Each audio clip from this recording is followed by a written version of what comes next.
Bismillahirrahmanirrahim. Assalamualaikum warahmatullahi wabarakatuh. Alhamdulillah, wassalatu wassalamu ala rasulillah. Amma ba'd. Allahumma sholli ala Muhammad wa ala alihi Muhammad wa ala alihi washabihi ajmain. Amma ba'd.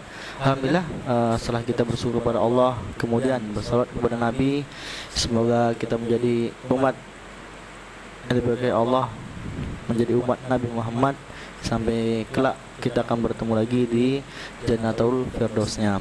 Amin ya rabbal alamin. Tapi di sini ada pembelajaran kita masuk di bab tarkib. Jadi ada materi di Safah Sawa 20 halaman 23. Tapi di situ ada al-mabni lil ma'lum. Jadi kalimat yang terdiri dari sebuah yang sudah ma'lum. Kemudian ada wabal mabni lil majhul. Kata yang terbentuk dengan sesuatu yang tidak tahu atau majhul. Tapi di situ ada pengertiannya ya. Ada fi'il, ada fi'il madhi dan fi'il mudhari'. Nah, fi'il madhi dan mudhari' ini dibagi dua. Yang pertama al-mabni lil ma'lum, dia adalah kata yang aktif. Kemudian juga ada sampingnya al-mabni lil majhul, kalimat yang bentuknya pasif. Kita akan bahas dulu perlahan-lahan. Di sini ada kolomnya ya, sebelah kanan, paling kanan ada bentuk jenis fi'ilnya, mudhari' atau madhi, kemudian ada mabni ma'lum dan majhul. Tapi kita bahas sedikit di sini. Kita ambil dulu pertama di paragraf yang paling atas, yaitu fi'il madhi, itu bentuk lampau ya. Nah, ketika dia bentuknya aktif, maka dia aktif, tidak tidak menerima sesuatu, tapi dia yang bergerak. Contohnya di sini wadu'a. Perhatikan gambar yang tulisan berwarna biru. Wadu'a itu meletakkan atau menyusun. Al-mas'udi, si mas'udi, kitaban, sebuah buku. Perhatikan di kalimat yang berwarna biru, wadu'a itu telah menyusun yang lalu. Mas'udi kitaban, buku-bukunya. Jadi Mas'udi itu yang aktif. Nah, dia yang bergerak untuk menyusun buku. Perhatikan di bentuk harokatnya yang biru itu, wadu'a semuanya fathah, kemudian kitaban, bannya itu fathatain, itu menjadi maf'ul bih, sesuatu yang dijadikan objek. Nah, sebaliknya, bagaimana ketika dia berbentuk majhul atau tidak aktif?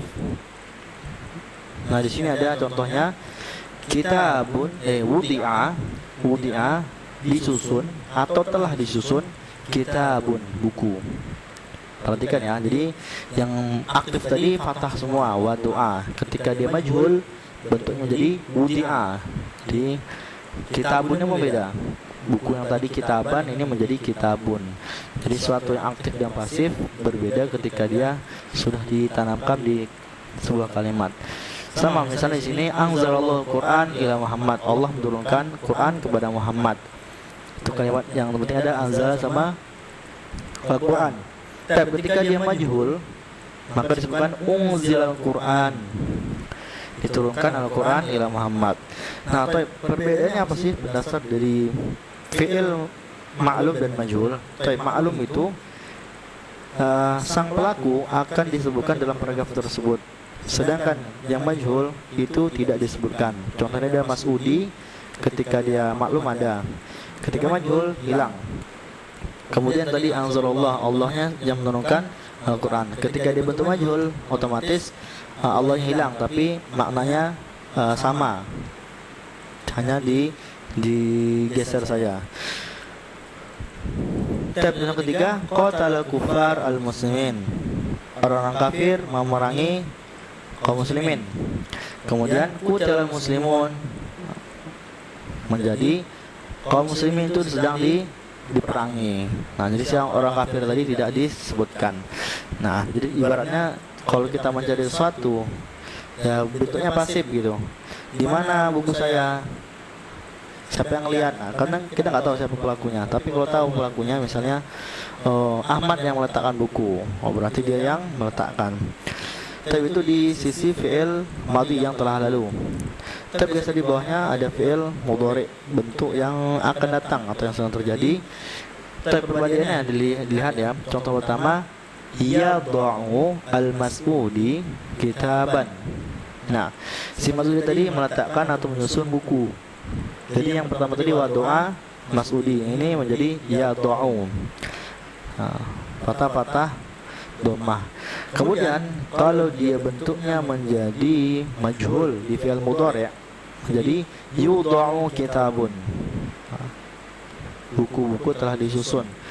Jadi yudha'u atau yudhi'u, jadi sama, hilang, mas'udinya hilang. Kemudian disebutkan di situ yuqatilul kuffarul muslimin, orang-orang kafir sedang memerangi kaum muslimin.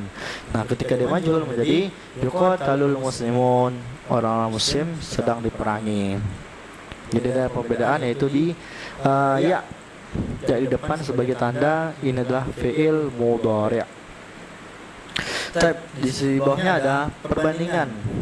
Diperintahkan bandingkan kedua susunan ini, ada mabni ma'lum dan juga mabni al majhul. Fi'il madhi bentuk sebagaimana lazimnya sama.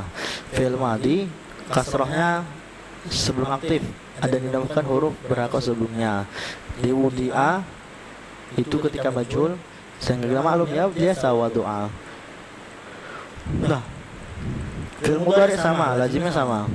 Misalnya dia yad'u, ketika dia menjadi majhul maka difatahkan huruf sebelum akhir menjadi yudha'u, atau dinamakan huruf awalnya jadi yudha'u, jadi huruf awalnya menjadi dhammah. Jadi ternyata itu sudah ada contohnya di atas. Kemudian tadi yang ketiga di sini bedanya di fi'il ma'lum, mabni al ma'lum itu fa'ilnya ada disebutkan, sedangkan ketika dia majhul hilang, tidak ada. Kemudian yang keempat maf'ul bih mansub fathah ain. Nah, yang keempat ini kalau dia fi'il madhi atau mudhari ma'lum, jadi menjadi maf'ul bih yang terakhir itu, jadi mansub. Kemudian kalau dia majhul, otomatis yang menjadi maf'ul bihnya itu menjadi naibu fa'il, pengganti si fa'il, menjadi marfu semua, tandanya ada dhammah waw atau alif seperti fa'ilun. Nah, itu keterangan dari perbedaan antara mabni lil ma'lum dan mabni lil majhul. Contohnya gampang ya. Ahmad makan nasi, itu aktif, si Ahmad pelakunya. Kalau dia majhul otomatis nasi dimakan. Nah, tidak disebutkan siapa yang makan. Itu gampangnya ya.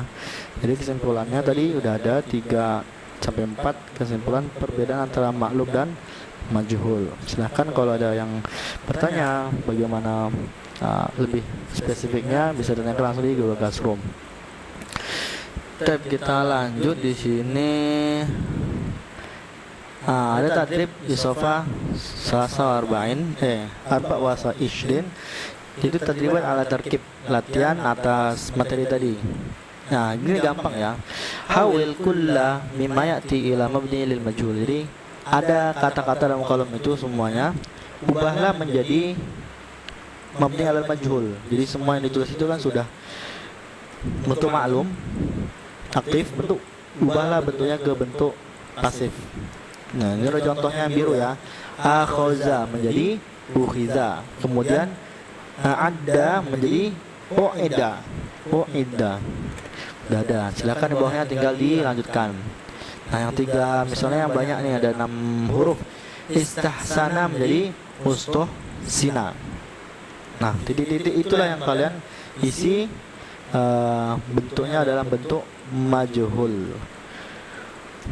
Nah, jadi artinya sama ya. Akhoza mengambil, amoro memerintahkan, khalaqa menciptakan, roa meriwayatkan, arofa mengetahui, arsala mengutus, anzala menurunkan, ada menyebutkan, aqoma berdiri, laqoba alafa mengarang, laqoba melakopkan, qatala memerangi, istahsana berbuat baik, istahdhara menghadirkan.